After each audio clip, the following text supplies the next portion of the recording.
So we've talked a little bit about why weight gain tends to happen in midlife. And I'd like to take a minute to go through some common things I see again and again that women are doing that I feel like are really counterproductive. So, probably the most common thing I see is that women are not eating enough protein.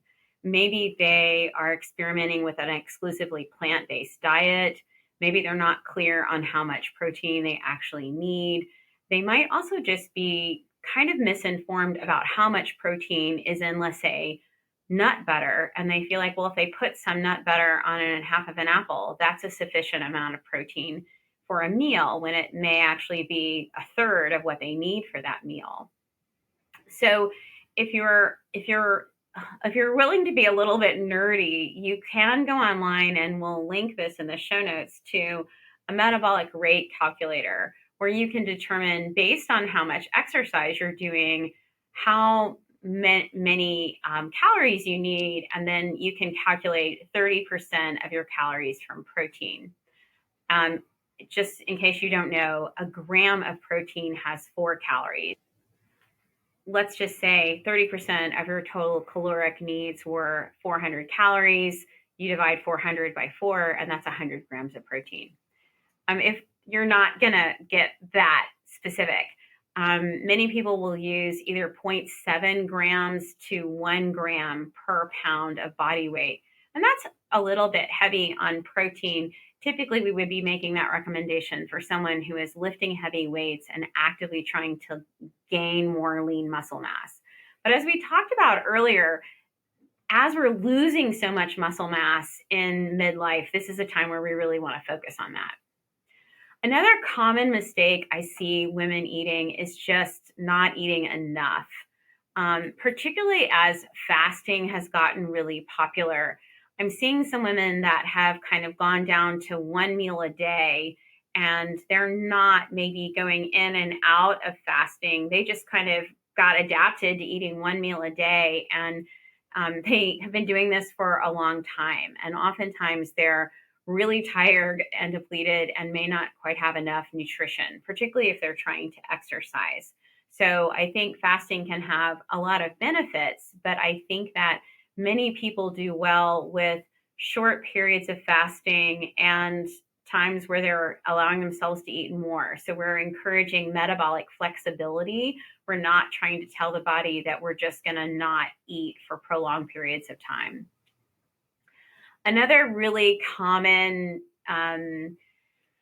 barrier to midlife weight concerns is alcohol use. And I think we saw this a ton in the pandemic. And I think a lot of folks have really relied on alcohol as a crutch for stress management. Everybody's working hard. They're tired at the end of a long day, and that's their reward. Or what I hear a lot is, this is how my partner and I connect at the end of the day. Absolutely. I want you to connect with your partner. That is fantastic. I just think we might be able to find a way without alcohol. Maybe you go for a walk. Maybe you have intimacy time and you're sexy. That's great. Maybe you watch the birds. I don't know. But maybe we can connect without alcohol. So the connection is fantastic. But alcohol is a carcinogen. I think we kind of got into this whole myth that alcohol is good for the heart. Alcohol is responsible for 7 different kinds of cancer, and we can start to see cancer rates increase with as little as 1 drink a day. So I know I'm absolutely no fun, and I'm sorry, but I think particularly when people are having 2 or 3 glasses of wine a night, that's up to 600 calories that is not really giving them anything nutritious or useful for their body. So I would strongly encourage you to significantly limit alcohol if you have concerns about weight. Another common theme that I see when folks aren't hitting their weight loss goals is that they do the same thing for exercise all the time. So I really love it when someone comes in and they're lifting weights 2 to 3 times a week. They're doing some cardio 3 days a week. They're doing something for mobility every day. they're doing, maybe they throw in a hot yoga class and really get some kind of an active rest day. Um, Rest days are super important. But when people like just go for a walk, now don't get me wrong, if you're not doing any movement, doing some movement rather than no movement is fantastic. Please go for your walk. But as the walk starts to get easier, maybe you could throw in the New York Times 7-minute workout and get some body weight exercise in there. We want to diversify our exercise, and we really want to start getting some weightlifting or at least body weight exercises in. I think the other barrier I know that I see a lot of women struggle with weight is the relationship with stress hormones and weight loss resistance. So when our cortisol is high, our stress hormones are high, we're going to become more insulin resistant. We're going to kind of get that SpongeBob SquarePants look, the belly fat look. And we all need to have active stress management. What do I mean by that? We know that stress management is much more helpful if we have little breaks through the day. If that's breathing exercise, if it's tapping, if it's a 5-minute meditation, if it's walking outside of our office and looking at the birds for 5 minutes. Little tiny breaks through the day are far more helpful for our nervous systems than, let's say, going to yoga one day a week. Yoga is great, don't get me wrong. We just don't want to say that's our only stress management for the whole week. We want to really be introducing little breaks through the day. And we can link to some great breathing exercises in the show notes as a resource for you. We talked a little bit about sleep already, but I think we're all kind of in this very busy culture, and so much of the time sleep is deprioritized. You're not going to lose weight if your body feels like you're constantly running away from a tiger. And one way that we are in that sympathetic dominant state is we don't get enough restorative sleep. So many women are having sleep disruption because of hot flashes and night sweats. Maybe their partner snores. But many other women are just simply not allowing enough time for sleep. So I would definitely control what you can control. Prioritize excellent sleep hygiene. You're sleeping in a completely dark room. You're turning off blue light 2 hours before you go to bed. You're not eating within 3 hours of going to bed. You're trying to have a regular sleep schedule when you get up at the same time and you go to the bed at the same time every day. And then lastly, I think another place where I see women really get sabotaged is they're kind of in this mindset where they're continuing to put themselves last in their families. And I'm a mom. I get when the kids won't eat whatever, and you don't want to be a short order cook, and you don't want to make 3 different dinners. As I have 2 teenage boys, one of whom is very, very active. And so he's going to need a lot more carbohydrates than I do. And I'm not going to need nearly as many carbohydrates as a 50-year-old perimenopausal woman. And so I don't make 2 separate dinners. Maybe I'll have a really big salad. And for instance, we make a lot of stir fry. We make a lot of curry. We make a lot of tacos. And the protein, let's say we'll use the taco example. We'll have a big kind of shredded cabbage salad with cilantro and lime juice, and it'll be delicious. And that'll be my base. And I'll make a taco bowl with salad on the bottom and have chicken and pico and guacamole. And that'll be my dinner, mostly kind of protein, vegetables, and fat. And then the boys might put beans, a corn tortilla. They might even have rice if they were really active that day. So we don't have to make 2 separate dinners. I'm just kind of flexing the amount of greens that I put on mine. And they might have a side salad, but their entire base of their plate isn't vegetables. So I think that we can get creative. We don't have to make 2 separate meals, but I think it's really important not to consistently put ourselves last, that we can adapt meals so that we can have our families get what they need while we can also get what we need. Okay. So part 2, And when we're bombarded with all of these health strategies for midlife weight loss, how do you determine what's right for you? How do you personalize that? How do you interpret all of these ideas? So, before we dive into this, I want to clarify two ideas that are promoted in the health space that are just wrong. So the first idea is sort of calories in equals calories out, the sort of idea that weight loss is simply eating less than you take in. That doesn't work for me. It doesn't work for the women I'm working with. I wish it were that simple. It's not. So energy in, energy out is sort of touted as being scientifically rigorous, as it's the first law of thermodynamics. Well, the first law of thermodynamics is true in a closed system, and your body isn't a closed system. So, as you continue to restrict calories, your metabolism will start to get slower and slower because your body is saying, hey, she's not going to feed me. I've got to expend less resting energy, and your metabolism will just keep getting slower and slower. So I've seen plenty women end up being depleted and exhausted by constant restriction. To make matters worse, as they continue to restrict and restrict, they're often not losing just fat mass, but they're also losing lean muscle mass because they're eating so much less, they're not eating enough protein, they're too tired to exercise. So if they do lose weight, they end up being less metabolically healthy than when they started because they've lost lean muscle. So your body is smart. As you continue to restrict calories, your body will adapt to use less fuel. So calories in, calories out isn't good science. It's not true. And eventually it can often lead to you gaining more weight back because you're less metabolically healthy when you started.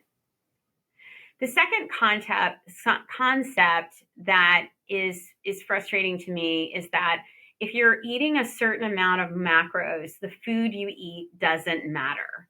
So in this kind of paradigm, someone could say, well, a French fry is a carbohydrate. As long as you're staying within a certain percentage of carbohydrate, it doesn't matter what you chose for that carbohydrate. And functional medicine often thinks about food as medicine, food as information for the body, right? So we know that the French fry doesn't provide a whole lot of nutrients. There's no fiber in it, and it often contains inflammatory fats. If we eat the same amount of carbohydrates, let's say in a pinto bean, we're getting fiber, a little bit of protein, some iron, and magnesium. So, yes, they're both carbohydrates, but the beans have more nutrients. They're less inflammatory than the French fry. So, I don't think all macros are the same. I think food quality absolutely matters. Okay, so now that we've gotten those kind of two maybe misconceptions out of the way, what are the things you can use when you're trying to assess if a certain weight loss strategy is right for you? And the main concept I want you to get here is you're balancing stressors with stress. What do I mean by that? So, all of the things we recommend to women to lose weight are often increasing cortisol. So, those things are lowering carbohydrates, or maybe even lowering carbohydrates so much that we get into a state of ketosis. Another way to promote insulin sensitivity is fasting or timed eating, high intensity interval exercise, and weightlifting. Stressors like hot or cold environments, like a sauna or a cold plunge. All of these things are hormetic stressors. They raise stress hormone or cortisol a little bit. And in an adaptive state, if everything's working the way it's supposed to, we're able to rise to the challenge, and those small stressors actually make us stronger. But if we're already maxed out and we're adding more and more stress to the system, then these stressors can actually be counterproductive. So trying to kind of figure out where you are with this can be challenging, but there's some simple things you can do to learn to listen to your body and see if it's the right time to push harder or to pull back. So oftentimes people will come in, and when they come in my office, they're like all in. They're so ready to get started with their health journey. And so they may come in and they say, I want to have a ketotic diet. I want to push this thing really hard. They often start off with something really extreme. And as a guide to try to help them make the best choices they can, I'm often asking questions about sort of what's going on in their life. Is this the right moment to push hard? And so, if someone comes in and she's transitioning her mom into memory care while she's also going through a divorce, she has enough stressors and enough cortisol in her body already. We may need to back way off of that ketosis goal and try to eat a nutrient dense diet and maybe focus on lowering and having really high quality carbs. But she may do much better on a lower carb, higher fat, moderate protein diet that she can do and not have to prick her finger all the time and not have to pee on a stick all the time. And that may serve her so much better based on where she's at that moment. So, one of the main contributors to midlife weight gain is insulin resistance. So, it makes sense that most of the popular recommendations are targeting metabolic health, right? Carb restriction, putting on lean muscle mass, adequate protein, timed eating. All of these things are promoting insulin sensitivity. But I think, again, we need to really personalize this approach. So if someone's recommending, for instance, a keto diet and don't, you've gallbladder disease, all that fat you might not be able to digest well. If you're significantly restricting carbs while you're under a lot of stress, or you simply don't manage stress well, then that may actually be counterproductive. If you're doing endurance exercising where you're training for hours and hours on end, you may need some carbs to fuel your workout. So, how do you determine if something is too much? So, I think the first kind of check in would be sort of what's going on with you right now. If you're in the middle of a major life transition or you're really struggling, I think your first step might be to get some mental health support and to focus on sleep and eating vegetables, right? Just add more vegetables to whatever you're eating. Maybe you start walking. You're not doing anything super taxing. You're in this restoration phase. I don't think we talk enough about allowing for rest, allowing for doing less. We're in a culture that really prizes pushing harder, and sometimes that can be counterproductive. I think another thing to bring up in this conversation is that many folks have a history of disordered eating or compulsive behavior. So if someone's recommending to you that you're going to be on a low carb diet and you're going to need to track all of your macros, or we use a lot of continuous glucose monitors in our practice. If we're constantly asking you to check your blood sugar, that may be triggering for someone with a history of compulsive behavior, and that might not make sense for them. So I think it's really important to stand up for yourself and to honor wherever you're at. And if measuring carbs is helpful for one person, but is really triggering and counterproductive for you, that you give yourself permission not to do that. Let's say things are really stable for you and you're up for a challenge. I think it's really helpful to know what to look for to see if you're pushing yourself too hard in a way that's counterproductive. And so I think there's some simple things we can look for that can help give us clues if we're being a little too intense and we're pushing too hard. So the first one's really basic. I would say, what's going on with your sleep? Are you sleeping through the night? Do you wake up feeling refreshed? If again, a lot of times when we start restricting carbs, when we start doing a lot more fasting, sometimes sleep gets disrupted. So if you're really struggling with sleep after starting a new health promoting behavior, I would argue that sleep is probably one of the most important things we can do for our health. So that would be a sign to me that if it didn't resolve in a few nights, I might need to change something up. Another tool that can be helpful if you're into technology and you're into tracking things is looking at your heart rate variability. So heart rate variability has a warm place in my heart because it takes me back to the days of labor and delivery when I used to deliver babies. And maybe if you've had a pregnancy and you had monitoring during your pregnancy, you remember those big belts we put around your belly and we measured the baby's heart rate. And what we were looking for is resiliency in the baby. So high variability, the more wiggly that little line was of the baby's heart rate, showed that the baby was doing great and was tolerating labor and everything was good. And if the baby's heart rate started getting really flat, that was a sign that the baby was getting stressed and was maybe having a harder time and we needed to change something. So we still, as adults, have heart rate variability, and it's a measure of well-being and resiliency. So there are things like the Aura Ring that can track heart rate variability. Your Apple Watch can track heart rate variability. There's a company called HeartMath that has a little ear clip that can measure heart rate variability.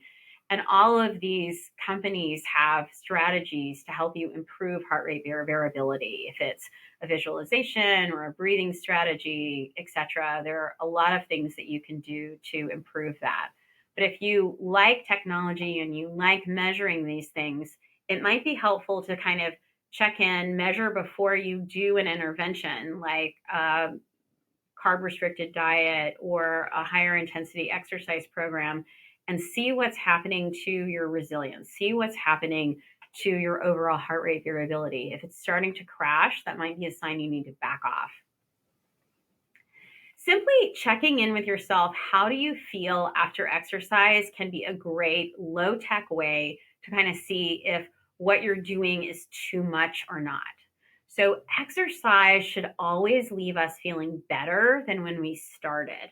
I may be tired after a workout because I worked out hard, but I feel kind of washed out. I might have that kind of runner's high. I'm always in a better mood.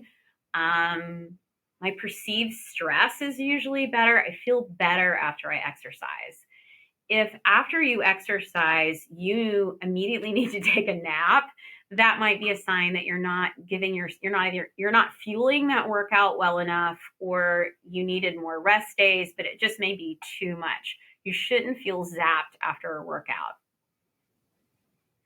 Another kind of subjective but non-tech way to sort of check in with yourself might be, how's your overall energy? How's your mental focus?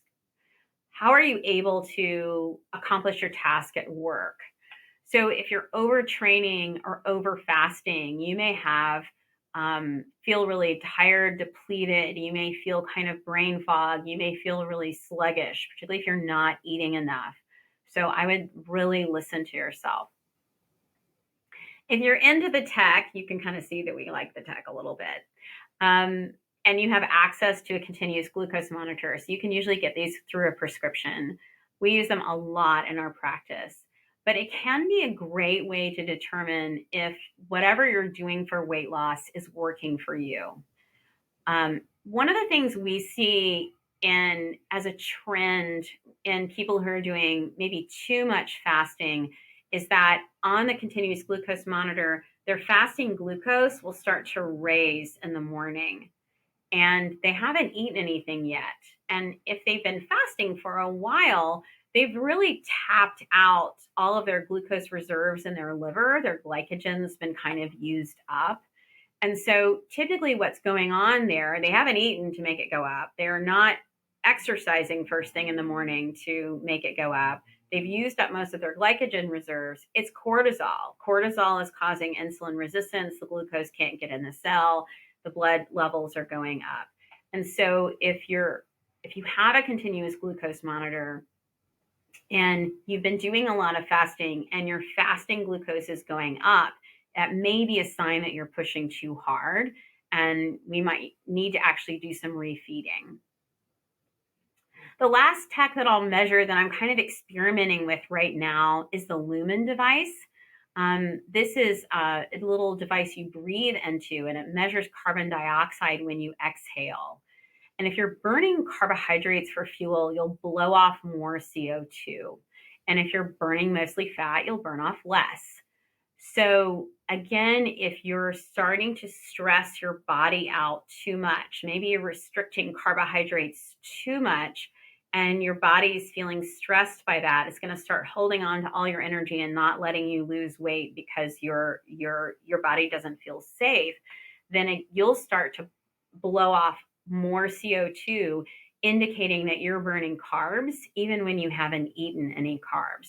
So that can be really helpful, particularly for people who are really trying to find that sweet spot of lower carb versus no carb. And if lower carb is causing them more stress, they can actually manage that and correct.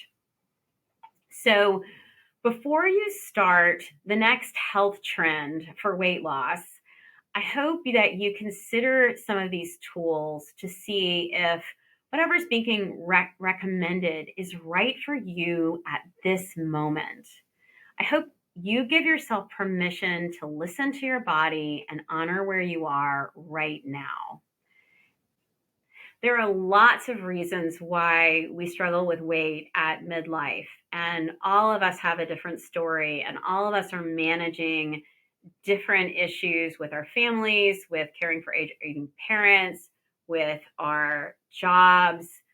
So, they say in yoga, keep your eyes on your own mat, but I would kind of encourage you to keep your eyes on your own mat here and really give yourself permission to find the solution that works for you, and give yourself permission not to keep beating your head against the wall and really pushing harder and harder and harder with something that may not be working.